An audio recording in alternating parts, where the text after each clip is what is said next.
sisi kanan saya ini, meskipun sudah diholi oleh warga Kelarasan dan warga Dusun Jedes, itu dulu biasa menyebutnya itu Mbah Alif dengan nama yang singkat sekali. Sementara saat saya kecil, saya lebih sering mendengarnya baik dari bapak saya maupun tokoh-tokoh masyarakat Kelarasan dan Jedes dulu lebih sering menyebutnya dengan nama Mbah Banjaran. Kenapa disebut Mbah Banjaran? Karena kata warga Kelarasan dan Jedes ini dulu diyakini berasal dari desa Banjaran dan merupakan leluhurnya warga desa Banjaran, Kecamatan Taman. Makanya ketika ada event Pilkades di desa Banjaran, yang saya tahu itu banyak terpampang gambar-gambar dari baik foto maupun dari tanda simbolnya, misalnya ketela dan lain sebagainya, itu dari calon Kades Banjaran. Dari kayaknya yang saya tahu itu dari setiap ada event Pilkades banyak yang terpampang di sini. Setelah hall ke-10, ketika yang memimpin hall, memimpin wiridan dan tahlil serta bacaan Al-Quran bin Nador, itu yang memimpin Habib Mustafa Al-Habsyi, itu agar warga sekitar baik Kelarasan maupun Jedes itu mencari tahu nama yang sebenarnya. Terus Al-Habib Mustafa Al-Habsyi itu ke rumah saya karena katanya akan lebih gampang bila yang mencari tahu itu kepala dusunnya.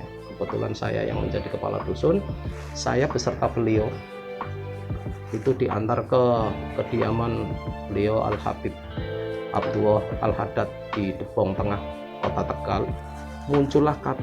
Muncullah nama Mbah Muhammad Nur Alif itu ya dari beliau Habib Abdullah Al-Haddad Depong Tengah, Kota Tegal. Dan kata beliau Al-Habib Abdullah Al-Haddad, beliau mempunyai bapak yang bernama Muhammad Thohir dan mempunyai kakek bernama Ibnu Thohir. Jadi saat ini banyak warga Kelarasan dan Jedes yang sudah tahu nama lengkapnya Mbah Pangeran Muhammad Nur Alif bin Muhammad Thohir bin Ibnu Thohir. Sehingga saat ini kalau hall itu ketika bacaan Al-Fatihah maupun tahlilannya dikhususkan kepada beliau Mbah Pangeran Alif itu dengan nama lengkap. Sementara keyakinan dari masyarakat Kelarasan, masyarakat kami, itu Mbah Pangeran Alif itu dulu katanya yang mengambil sumur keramat dari desa Beji dipindahkan ke desa Taman. Tapi cerita itu wallahu a'lam, ya, itu mitosnya.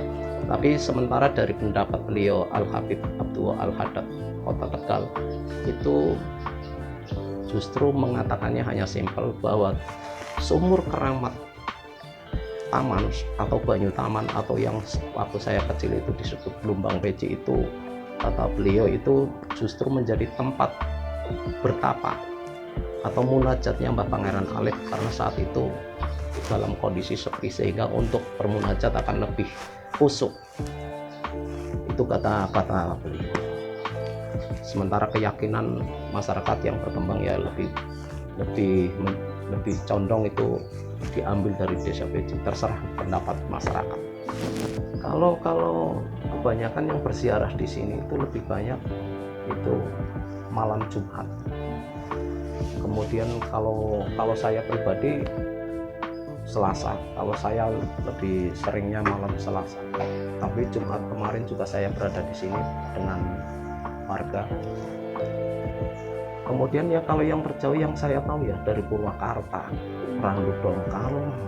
Sementara kalau kebanyakan para santri itu berziarah di sini itu ketika mereka itu sedang menghafalkan pelajaran dari kitab-kitab kuning itu biasanya lebih banyak yang kesini.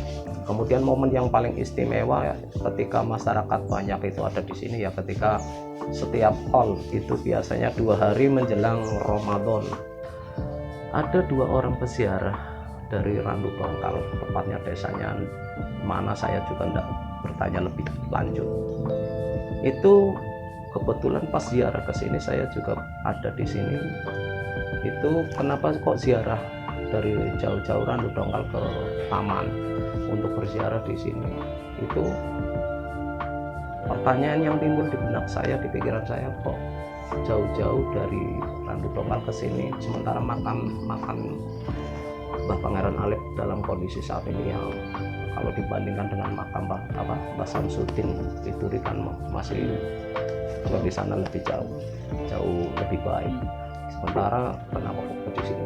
Jawabannya simpel, karena Mbah Pangeran Alif itu ada hubungan darah dengan Mbah Dadung Awu. Kata